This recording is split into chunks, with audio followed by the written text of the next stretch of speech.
Hi guys, and welcome back to Pass and Move. And for today's episode, we do have the game that will make or break our season. So the season has ended, of course, but we do have the Spanish Cup final here against Vigo, just like we said in the last episode. And the league table's kind of straightforward. I mean, Madrid did beat out Barcelona, which did happen in real life. Just by the single 2 points, it looked like Barcelona maybe had one too many draws. Sevilla are the ones who got the automatic qualification for the Champions League, so they've done quite well to beat out Atletico Madrid, who unfortunately for them had way too many losses this season. But they still have qualified for Champions League, so it's better than they were last time round we met. Atletico Bilbao and Real San Sebastian, as well as Vigo, all have made the Europa League spots as well. So we ended in 9th place, not too far from a Europa League spot ourselves, and a bit of an improvement on how the club ended last season, which was 12th. But of course 50 points out of 38 games isn't too great. I think we could have done better, but considering the start we had and the inconsistencies we went through, you can kind of understand the final position. Hopefully next year we can do better if we are here next year. So the Spanish Cup final will decide that. If we win that, we get a Europa League spot. If we don't, then that means the board are very likely to fire me, and they've been talking about it all season long. Yeah, but in terms of what happened since the last episode, I think we showed you that game.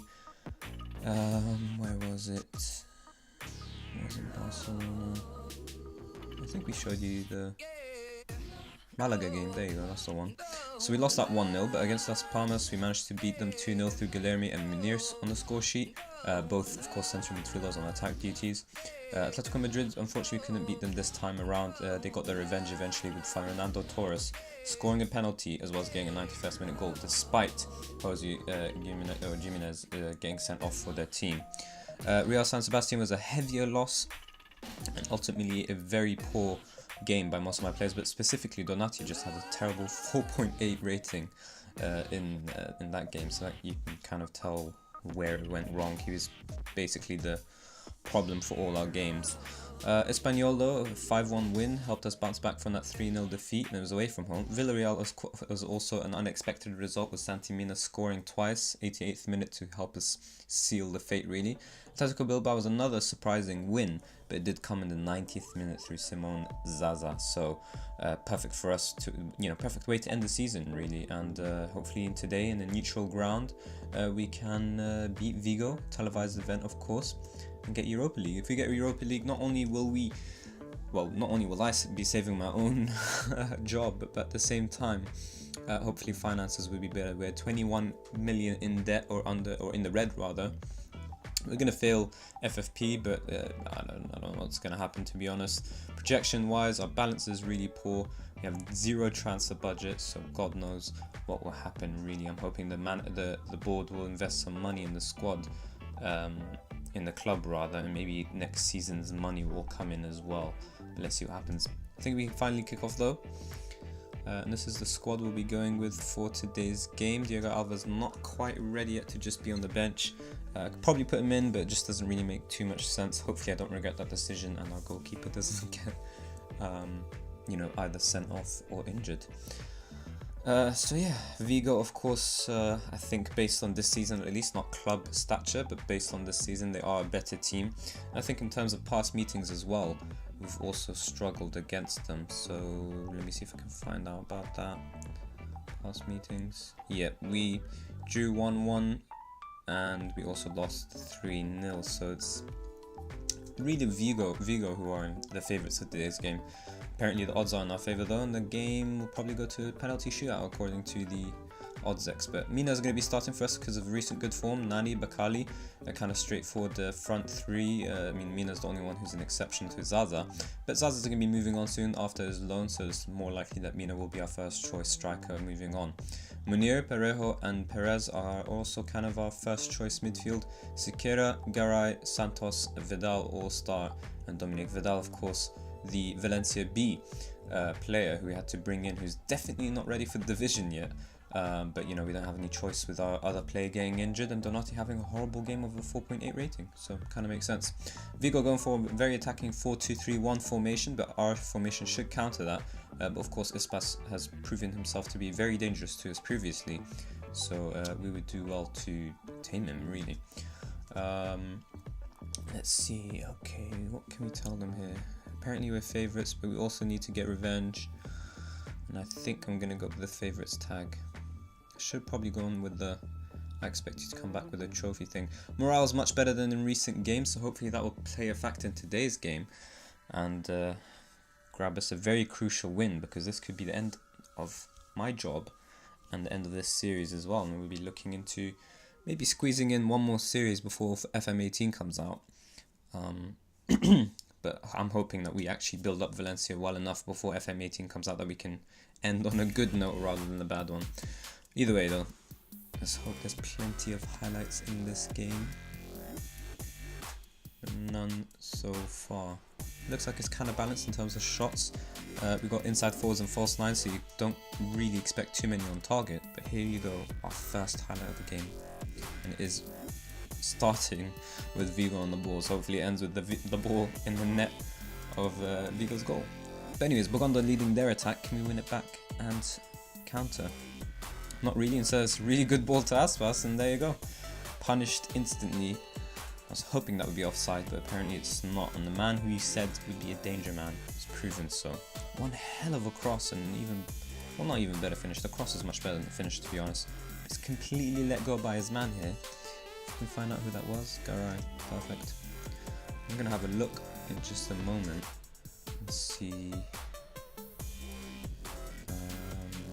Where is he? Sorry. No, he doesn't have a side preference. He doesn't really have any excuses, does he? He's right-footed. He's right only. Yep, they're in the right positions. Garay just lost his man there to give Vigo the lead. If we scored, then maybe the pre-match prediction was correct in saying that we'll go to penalties. We have outplayed them though, but nothing in terms of half chances or clear-cut chances. So maybe we're just having plenty of shots in possession, but not enough of converting those chances. And we may just go into half-time performing poorly. That's not good to see at all. Alright, come on, you can score before half-time. Don't make me tell you guys off. Vigo going into defensive 4-2-3-1 already. They're going to try and hold on to the result. The surprising bit is that they haven't actually changed their formation. Maybe they think it's a bit too early for that. Maybe after halftime we'll see a bit of a change there. But Vigo clearly feel like we're dangerous. So what we have to do is actually prove to them that we are. Alright. Come on, boys. This time we get to kick off, so hopefully we get a goal as well. An early little goal will help us really on our way. Actually, I forgot to change into control. Let's do that. Start the second half with a bit of bang. Vidal seems to be having a tough game as well. To be honest, I think Garay is the one who's had a poor game, but apparently him losing his man is just warranting a quiet game rather than a bad one. Took off Mina for Zaza, who's a better player. No real need for any other key changes. Maybe Munir for Guilherme, who's supposed to be better in that position. Hopefully these two substitutions make a difference. We might go into extra time, so I have to be a bit careful with my substitutions. But to be honest, I always try and get the result before extra time, so Vidal's performance is just going rock bottom the more the clock goes on. Who's he getting destroyed by? Who's this? Ngonda. Alright, anyways, another highlight. Sekira finds Perez, back to Sekira, and Santos is on the ball. What can we do here? 20 shots, just 6 on target, and none of them have been converted. Perejo, deep line playmaker. He needs to find someone quite well. Instead, he's probably going to lose it. Nope, he finds Guilherme well. And what's Guilherme going to do? Zaza, Bakali, threw back to Zaza, and that was the first clear-cut chance of the game, coming in the 69th minute. And Zaza, the substitute we were relying on, couldn't convert.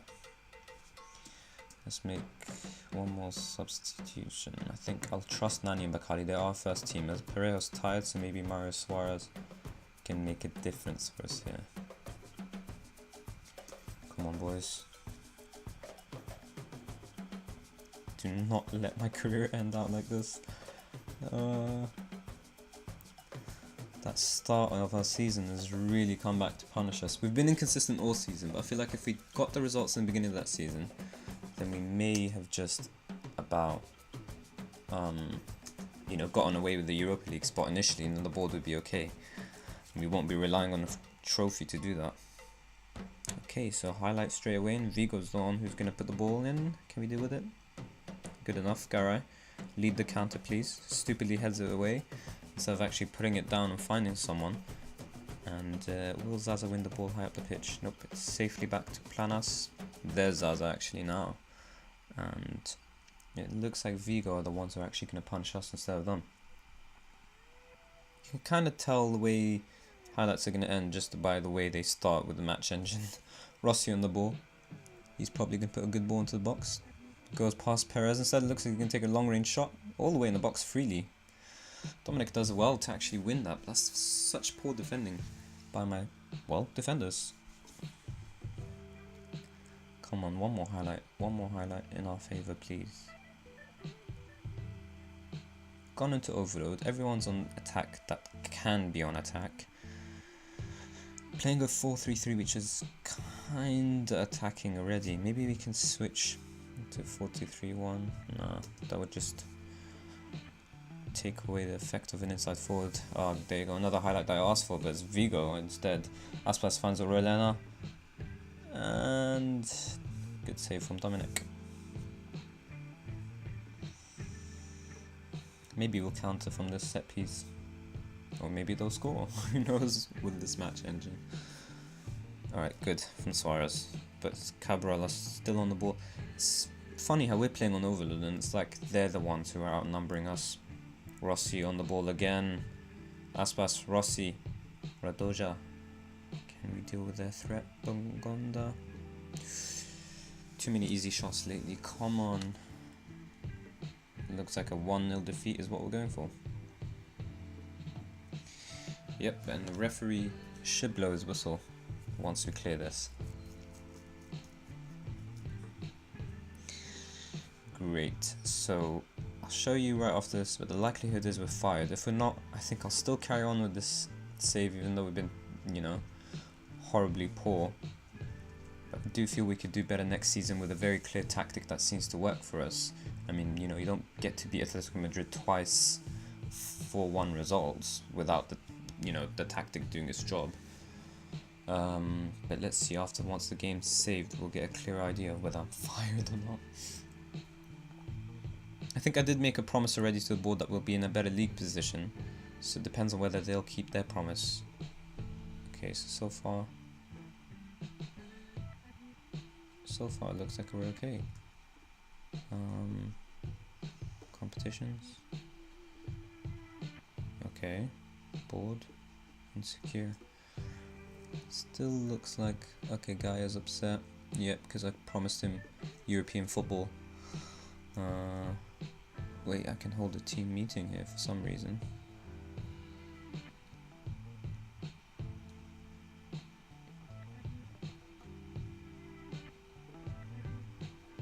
What? He didn't ask for a new contract?